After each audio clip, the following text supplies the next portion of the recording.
নমস্কাৰ বন্ধু বান্ধৱীসকল, আপোনালোকে সকলোৱে জানিছে যে যোৱাকালি হঠাৎ জুবিন দা অসুস্থ হৈ পৰিল। গুৱাহাটী টাউন ক্লাবৰ এখন অনুষ্ঠানত সংগীত পৰিৱেশন কৰি থকাৰ পৰাই হঠাৎ অসুস্থ হৈ পৰিল।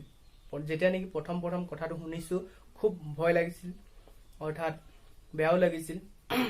তো জুবিন দা তাকে বিচাৰিছো যে অতি সোনকালে ভাল হৈ থাকক জুবিন দাই। অসমবাসীৰ বাবে বহুতো কৰিবলগীয়া কাম বাকী আছে জুবিন দাৰ, নহয় জানো? তো কিমান প্ৰয়োজন জুবিন দাৰ, তো আপোনালোকে সকলোৱে জানিছে অসমবাসীৰ বাবে। তো যেতিয়া নেকি প্ৰথম জুবিন দা অসুস্থ হ'ল, তো 10 মিনিটমান পিছতে কিমান ছ'চিয়েল মিডিয়াত হাহাকাৰ, কিমান ভাইৰেল হৈ গৈছে কথাটো, নহয় জানো?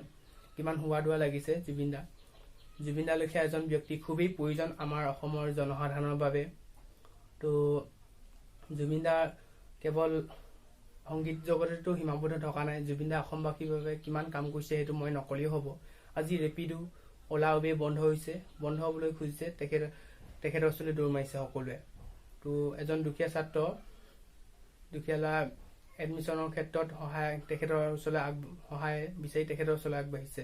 তো মই এইবিলাক কিমান কাহিনীছে, মই এইবিলাক নকলেই হ'ব, নহয় জানো বন্ধু বান্ধৱীসকল? অসমৰ জনসাধাৰণৰ বাবে নিস্বাৰ্থভাৱে কিমান কাম কৰিছে, নহয় জানো বন্ধু বান্ধৱীসকল? তো এইটোৱে যে জুবিন দা ভাল হওক তাৰে কামনা কৰিছোঁ। এই যে হস্পিটেলত দীঘলীয়া লাইন লাগিছে, কেৱল তেখেতৰ অনুগামীসকল, কেৱল তেখেতৰ ভাল পোৱাসকল, কিমান প্ৰয়োজন আমাৰ জুবিন দা, এইবিলাকৰ পৰাইতো গম পোৱাব পাৰি, নহয় জানো? হঠাতেই।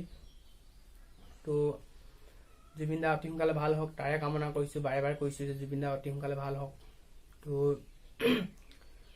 ছ'চিয়েল মিডিয়া কেৱল তেখেতৰ পোষ্ট, নহয় জানো? কেৱল তেখেতৰ পোষ্ট, অতি সোনকালে ভাল হওক, অতি সোনকালে ভাল হওক। মোৰ তাকে বিচাৰিছোঁ যে অতি সোনকালে ভাল হওক জুবিন দা।